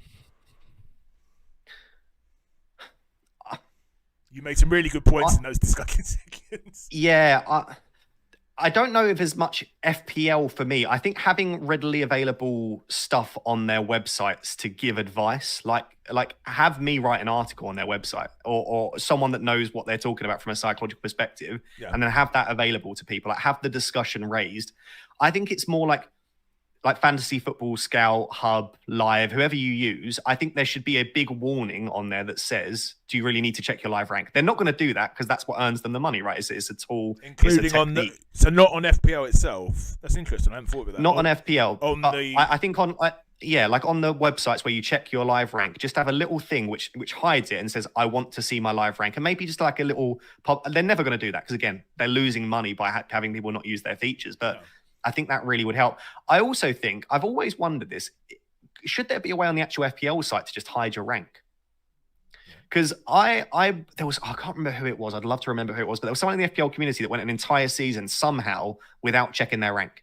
So all they did was they loaded up the app. Because on the app, actually, your rank doesn't come straight over. They load up the app. I always hear Gianni sometimes saying that he's not checked his overall rank for like 10 I think that's weeks. Probably a lie, to be fair. But there was actually someone that genuinely didn't check their rank at all for the entire season. And they just went onto the transfers page, made their transfers, did their team each week, and just tried to get the most points possible. And they finished really well. But they also said that they enjoyed their season so much more. Wow. And I wonder, could there be a way that FPL could just allow you to just click hide rank? And then if you want to see it again, just click show rank. But it would allow people that maybe hyperfixate on the rank element. Because the thing is, FPL is not about the rank, right? FPL is about having fun with a game that is linked to the Premier League. Yeah. The rank is supposed to just be like an objective way to say, oh, this is how you did, by the way. But we've become so hyperfixated on top 50K, top 10K. And I feel like we've lost sight of what the game's actually about. So I think rank is at the heart of half the issues that we face each week is like red arrow, green arrow. What's my overall rank? How much have I lost? It's not about now picking players that you want to own in FPL. Okay, I'm going to put you on the spot here a bit. I'm confronting you a bit.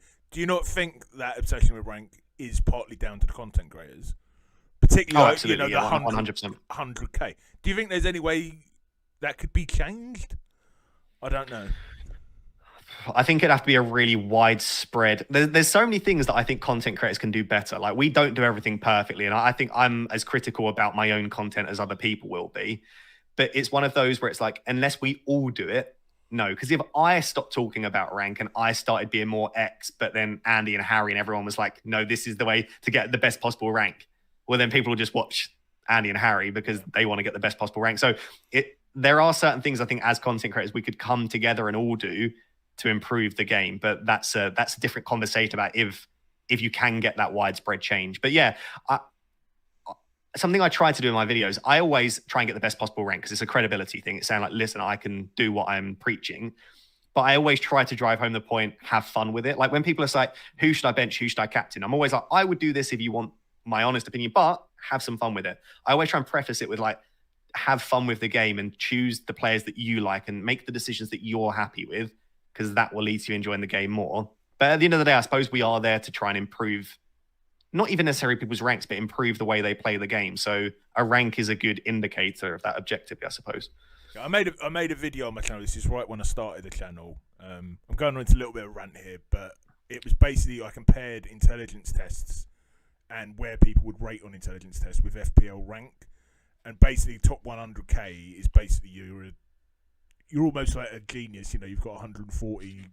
And to get top 10K, you're like, you'd be Albert Einstein. So the fact that we kind of aim for that, for the average player base, it's almost like setting an unachievable target for yourself, isn't it? If you kind of, obviously you want to get there, but I think for most people, like a top 500K rank is an achievement probably.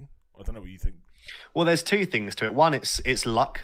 It's not just skill. Like, I don't think even Harry and Praz with the great rank history will sit there and say it's all skill. It's absolutely unique. To get top 100K, yeah, I would say consistently as a content creator, I should finish there. Even with bad luck, I should still finish there. But once you get to those higher echelon areas, it's like you then need that bit of luck to get even further. Yeah. And the other thing I would say is, what do you have to sacrifice to get a top 10K finish? You have to sacrifice fun. Like, this is the thing. Like, if you want to get a really good rank, unless you get super lucky with your differentials, you have to play safe. You have to stop taking hits. You have to play a little bit more conservatively with the captaincy. You have to play your chips at the optimal point. Is it worth the sacrifice? Do you want to sacrifice that individuality? Do you want to sacrifice the fun to get a top 10K finish? Or would you rather have fun, pick the players you want to pick, play the chips when you want to play them, and finish 350K? Like, what would be a more enjoyable season to you? Is the number at the end of the season that important? For most people, it shouldn't be. But then people are playing for money, people are playing in mini leagues that they care about, and people want the bragging rights as well, which is fair. Like, I obviously want the bragging rights. I'm willing to sacrifice a bit of fun for a better rank. But I think that's a little bit more justifiable as a content creator, I suppose. So just to finish, Rosie, just have a quick chat about how things are going. So for transparency's sake, the date is, I think it's the 5th of February, isn't it? Yep. Basically, we're in the double game week 24. All of the games have been played apart from Liverpool, Everton next week, which is probably going to be a bloody big game in terms of people's overall ranks. How is your season going, Rosso, at the moment? Yeah, I mean, it's going a lot better now. So for people that haven't followed my season, I started without Haaland. Yeah. So he had, I think, was it 12 goals in 5 games? So I was just looking now, game week 5, I was 3.5 million. And then I bought Haaland in when he then, around game week 7, when he started to go on his blank. And I sold Salah immediately to do that. Salah carried on. So my game week 1 team actually looks really good. It's a Salah-only draft with a really good structure to it. It's kind of, I was almost correct, but like 10 weeks too early. But I then corrected that and then sold Haaland again. But Haaland really ruined the start of the season because I went without him. And then I triple captained him in game week 9 against Southampton for like 6 points. Do you reckon, I know he's 15 minutes, do you reckon if he was down at, say, what was he last season? 12, 11, something like that? 12.5, I think. Yeah, do you reckon he'd be in people's teams if he was at that price still? I don't think he would be because he's been really, really bad, hasn't he? I think Palmer and Isak being as good as they are. I know Palmer's not been as great recently, but Palmer and Isak being as great as they are for so cheap, I think like I'd rather have Isak at 9.5 than Haaland at 12.5. Yeah. I think if Isak wasn't here, let's say Isak was injured, and let's say Palmer was also 12.5, then I think you have a different conversation. But I just think there's enough other really good assets that you don't need Haaland in your team. I also think if Salah was not playing as well as he is, like if Salah was a little bit inconsistent, maybe scoring every 3 or 4 games, then you maybe look towards Haaland for captaincy, but you don't need to look outside of Mohamed Salah. So yeah. I think that's the issue. But yeah, he battered the start of my season. And yeah, since then it's been going a little bit better. I then got up to in game week 17, 185k. So I was going in the right direction. Then I had 5 red arrows in 6 weeks. And then I'm back to a couple of greens. So at the moment I'm 86k. So I'm in the top 100k. That's good. I've recovered quite well considering the start of the season. I just think if I had Haaland at the start of the season for the first 5 weeks, I think my rank could be up top 10k probably right now, because the second half of the season's been incredibly strong. So yeah, I think at this point of the season, I usually aim to be top 250k, and then I push on with the chips and stuff. So we'll see how it goes this year. I'm 500k at the minute. I just can't, like the last 2 seasons I finished 3k last year and 12k the season before, and I just can't.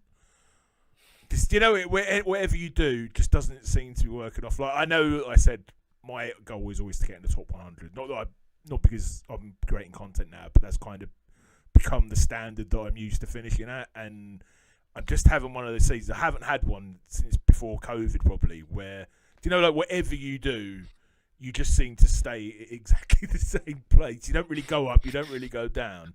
Did you? Yeah, I feel you. Did you use your assistant manager this?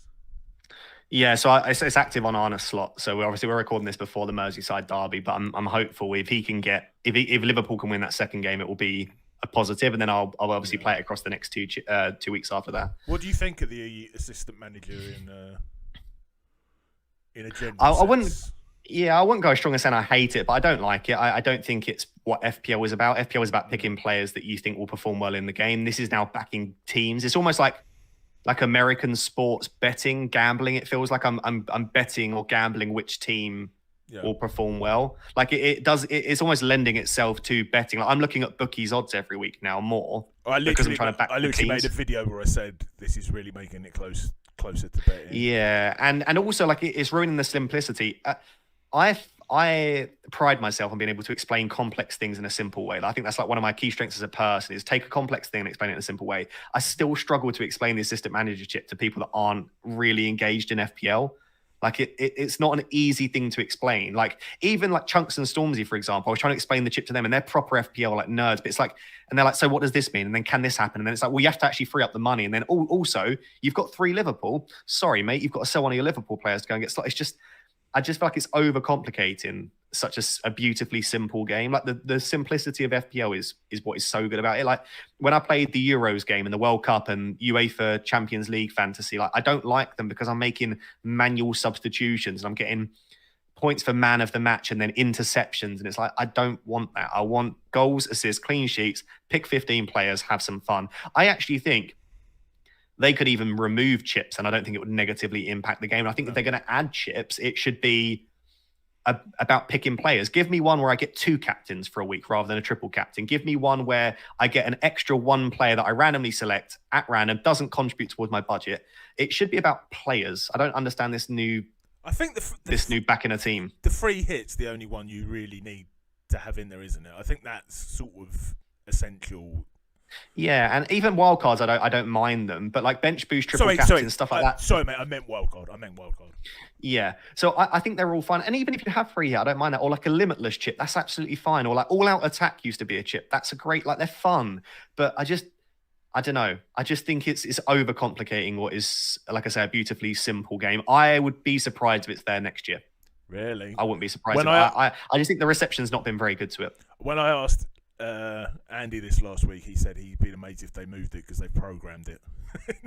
Yeah, to be fair, I guess they have spent a lot of money and time getting it in the game, so maybe they will keep it. Yeah, it does just seem like counterintuitive. Like it was supposed to get players back in, like making it the most complicated thing in the world.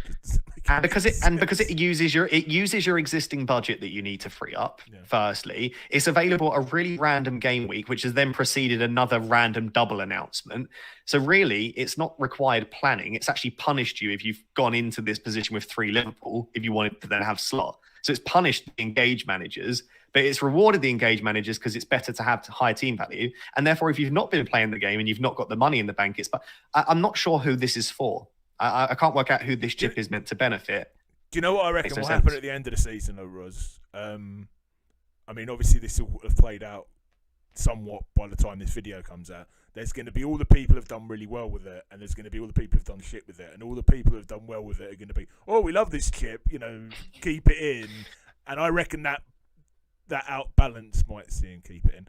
Anyway, sorry, go on, mate. Yeah, I was just going to say, I deliberately, vocally, I made it very clear I don't like the chip before I played it. Because I don't, let's say I absolutely nail it across the next 3 weeks. I wanted to make it clear before that I don't like it, so that I'm not all of a sudden like, oh, I think it's a great chip. Like, I want to make it very clear at the start that I just think it goes against what the game's about for me. No, I 100% agree. But I think from the general fan base, that's I agree. How it will go. So, last question I usually ask, it's probably the only standard FPL type question I ask in the whole interview is, with a massive FPL expert here, 80,000 in the world, you've had a couple of top 10Ks at least, haven't you, in the past? What would be your general tips on how to have a good FPL season, Roz? Oh, I am going to go... I would say, I'll go a little bit more sort of vague and philosophical. I will say being quite dynamic and adaptive. So I think that the more you play FPL, the more you get into a stage of like planning really far in advance and having a really set chip strategy and knowing which players you want to target in which weeks. And I think when you make that transition, that first time you make the transition, you can get a little bit too rigid. Like, I planned to bring in this player in game week 25, so I'm going to stick to it. I knew I was going to play the chip in this week, so I'm going to stick to it. Things change in FPL all the time. You get one injury, one random double announcement, one thing crops up. You should be willing and able to adapt and be quite dynamic to that in FPL. So I'm not saying that you should change on a whim just because one thing's happened to completely bin off your previous plan. But I think the best managers in FPL are quite dynamic and adaptive. Like, I'll use Praz as an example. He went into game week 24, made a transfer, then had to take a hit to reverse a transfer he'd made because the assistant manager chip became available. That's a manager that knows that they have to be dynamic and adapt to new news and wasn't stubborn and sort of set in their ways with their previous plan. So that would be my major advice. Awesome. Anything else? No, I think that's it. I also just play your way. I'd say if you're trying to like copy a management style or copy a style of play, like let's say you're a massive risk taker and you start playing like FPL Harry, who's just so good at the game and just does everything right every week. I would drive myself crazy if I played the game like Harry. It's too good. Like, it's like I like to make a mistake every now and again. I like to go a little bit more rogue. And that's why I'm not as good at the game, but it makes it easier for me to play it. Equally, you don't want to copy an absolute differential nutcase if your risk seeking is quite low. I think like play the game that suits you, and I think you'll have a much better time with it. Awesome. Well, thank you so much for coming on, Roz. I'd also say to become a better player, obviously watch FPL Raptor and FPL Therapy. It's been awesome, mate. It's been absolutely awesome to get to talk. Anything you wanted to finish with? Do you want to invite me officially on FPL Therapy now, or do you want to discuss that after we finish the call? I will officially invite you on FPL Therapy, and also say, yeah, if people haven't already subscribed to the channel, it goes a long way. Like, if you're still listening at this point, it's so easy to subscribe. It's completely free. You can always change your mind in the future, but yeah, make sure you subscribe and drop a like and drop a comment as well. Helps to feed the algorithm gods. Yeah. Thank you so much, Roz. Please do like, please do subscribe. It would be lovely to get up to 400 subscribers at some point in the near future, and I will see you in the next one.